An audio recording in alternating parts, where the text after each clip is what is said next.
శ్రీ సూర్యదేవాయ నమః. మన మాఘమాసంలో చేసే ఈ 2 రోజులు సూర్య నమస్కారాల్లో ఈరోజు ఆఖరి రోజు అండి. రేపు ఉదయం 5:30 నుంచి సూర్య నమస్కారాలు ప్రారంభమయ్యి 8:30 నుంచి కూడా హోమం, అలాగే తర్వాత పూర్ణాహుతి జరుగుతాయి. అనంతరం మధ్యాహ్నం 12 గంటల తర్వాత నుంచి కూడా ప్రసాద వితరణ జరుగుతుందండి. కావున మీకు వీలున్న వాళ్ళు, ఆలయానికి అందుబాటులో ఉన్నవాళ్ళు ఖచ్చితంగా రేపు ఆలయం వద్దకు వచ్చి స్వామివారి తీర్థం ప్రసాదం తీసుకోండి. లేనిచో మాకు వీలున్నంతలో మీ అందరికీ అందజేయడం ప్రయత్నిస్తాము. ఓం శ్రీ సూర్యదేవాయ నమః. అలాగే ఒక్కసారి ఈరోజు మన సూర్య నమస్కారంలో చెప్పే సంకల్పం నేను చెప్తూ ఉంటాను.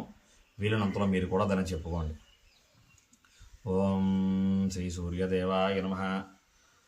అస్మాకం సహ కుటుంబానాం క్షేమ స్థైర్య ధైర్య విజయ అభయ ఆయు ఆరోగ్య ఐశ్వర్య అభివృద్ధ్యర్థం ధర్మ అర్థ కామ్య మోక్ష చతుర్విధ పురుషార్థ ఫల సిద్ధ్యర్థం మమ ఇష్ట కామ్యత ఫల సిద్ధ్యర్థం మమ శరీర వర్తమాన వర్తిష్యమాణ వాత పిత్త కఫ ఉద్భవ నానాకారణ నిమిత్త జ్వర క్షయ పాండు కుష్ఠు శూల శ్వేత స్విత్ర అతిసార ధాతుక్షయ వ్రణమేహ భగంధరాది నామక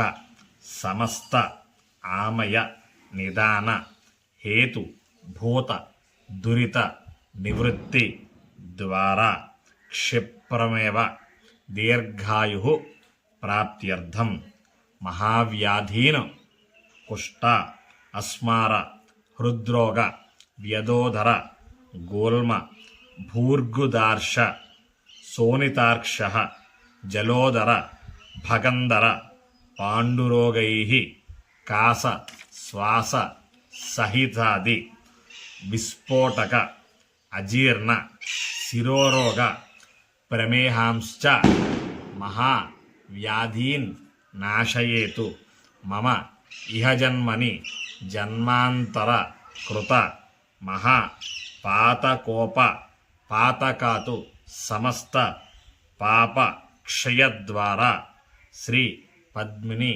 ఛాయా ఉషా సంజ్ఞిని సమేత సూర్యనారాయణ స్వామిదేవత అనుగ్రహ కటాక్ష సిద్ధ్యర్థం పద్మిని ఛాయా ఉషా సంజ్ఞిని సమేత సూర్యనారాయణ స్వామిదేవత ప్రీత్యర్థం. ఇప్పుడు నేను చెప్పిన సంకల్పం రోజు కూడా మీరు ఎవరైతే మా గోత్రనామాలు ఇచ్చారో వాళ్ళందరి గోత్రనామాలో కూడా చెప్తూ ఈ సంకల్పంతో చెప్పడం జరుగుతుంది. కావున ఈరోజు ఒక మారు ఈ సంకల్పం నేను అందరూ ఎలా అయితే గ్యాప్ ఇస్తూ చెప్పినాడో ఆ గ్యాప్ దగ్గర మీరు చెప్పుకోండి. అంటే ఉదాహరణకి నేను అస్మాకం అన్న తర్వాత మీరు అస్మాకం, అలా నేను చెప్పింది మీరు రిపీట్ చేసుకోండి. సంకల్పం ఈ స్వామివారికి ఆరోగ్యకారకుడు భాస్కరుడు, చాలా విశిష్టమైనది. ఈ మాఘమాసం ఆయనకి ఎంతో పవిత్ర మాసం కాబట్టి ఈ 4 రోజులు చేసిన ఈ సూర్య నమస్కారాలు రోజు ఆఖరి కాబట్టి ఒక్కసారి అందరూ కూడా శ్రద్ధగా ఓం శ్రీ సూర్యదేవాయ నమః అనుకుంటూ ఈ సంకల్పం చెప్పుకోండి.